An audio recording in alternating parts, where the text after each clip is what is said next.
The 7-Minute Report with Jamaal, Bethea, only on Clutch TV. Heads up, eyes front. This is the Clutch Report, home of the 7-minute segment. It does not matter the sports talk conversation. It does not matter the sports talk topic. Each segment is going to be only 7 minutes. Let's go. So LeBron James, not afraid to be critical of whoever he feels like needs critique. Can be a good and bad thing. I'm like that myself. He talked about ring culture and, how people discuss rings. And, not in a non-surprising fashion, he even said, particularly when it pertains to me. So it almost came across, I'll get into, how I feel. I have two major points that oppose each other about this. So number one, I feel like LeBron James has a point. He has a point. I remember back in the 90s, I believe it was, Kareem Abdul-Jabbar was asked about Shaq. Excuse me. And his comments on Shaq were, man, what do you think about Shaq? He's great, isn't he? And Kareem was like, yeah, but he hasn't won anything. And it's like, it's not that it's wrong to challenge a player to be better or hit that elite level. Come on up here with the greats. Come on up here with us. You know what I'm saying? There's nothing wrong with that. I just think it can, if you're not careful, it can demean the career of somebody who had an excellent career, but just maybe didn't win a title. Right? So I feel like LeBron has that point because, of course, we talk about like Robert Horry and his rings and how at the end of the day, he's not even a great player, even though he is a great clutch performer. His name will always float around somewhere in NBA history because of that. Right? But I think Robert Horry will be a bad example of my next point, but I think sometime we have to remember there are players in the Hall of Fame with rings that still aren't as good of players as other players who don't have rings. And it's just the truth. You're still not as good of a player. And when I'm not talking Robert Horry because he's not in the Hall of Fame. He shouldn't be in the Hall of Fame. But there are players in the Hall of Fame that have rings and they're not even as good as other players in the Hall of Fame who don't have rings. So we should still be willing to say those players are better, right? While giving respect to those guys who won championships because you're a part of something elite. And I mean, I'll tell you why in a second. So, the NBA has reportedly 4,500 to 5,000 players that have ever played in the NBA. I split it down the middle. I say 4,750. Out of that 4,750 players, approximately, this is an approximate estimation, that have played in the NBA, only about 3% of them make the Hall of Fame. So if you do some numbers, and I believe I did my numbers correct earlier, about 3% of that is 150.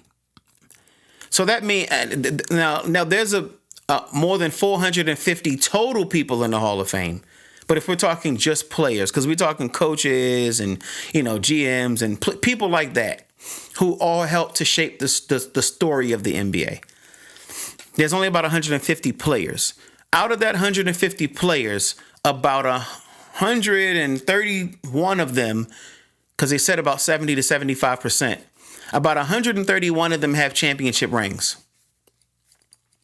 So what this means is the NBA Hall of Fame is loaded with guys who won.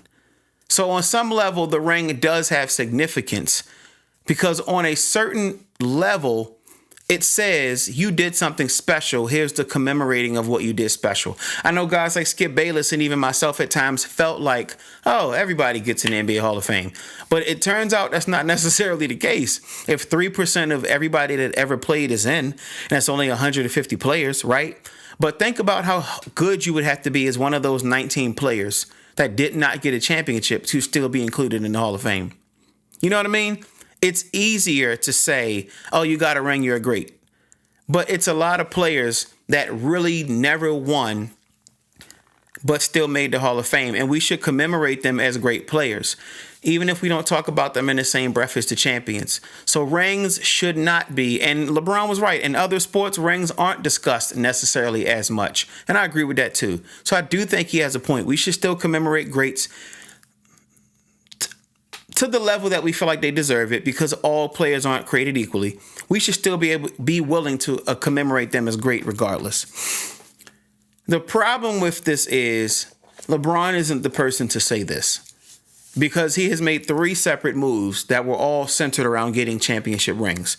Going to Miami, it wasn't a secret. We're going for rings. When Dwayne Wade and Chris Bosh's, health declined, which is part of why they lost in 2014, outside of San Antonio just having an uncharacteristically hot finals, he shot 46% from three. That's never happened in the history of the league. Outside of that, we knew Dwayne Wade and Chris Bosh had succumbed to injuries, and LeBron knew that. So he balled out of control in 2014, lost the finals, and then he went back to Cleveland again. Because now Cleveland had Kyrie, who he was looking at like, man, the sidekick they never gave me is now there, really because I left and they got a high draft pick. Let me go back. And so he goes back so that he can compete for championships. He gets one in 2016. LeBron lost in 2011 and still had to learn lessons and things like that in order to be a two-time champion 2 out of the next 3 years in Miami. So you can't say his rings in Miami don't have meaning. They still have a lot of definition. But I think everybody would agree the 2016 ring had a little more meaning to it. 52-year drought ended, 3-1 deficit, yada, yada, blase, blase. But even when he went to L.A., I think he said on TV, he was getting interviewed by maybe Rachel Nichols at the time, and he was like, yeah, I would love to play with Anthony Davis. And I don't think you're supposed to make statements like that out loud, but he was very boisterous about it, right? And it got him another championship ring.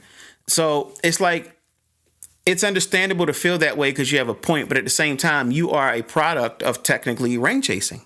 Now, I don't have a problem with it because his original team never gave him anything. Kevin Durant's did. Kobe had Shaq. Mike's team knew how to build. They got Phil. They got Horace. They got Scotty.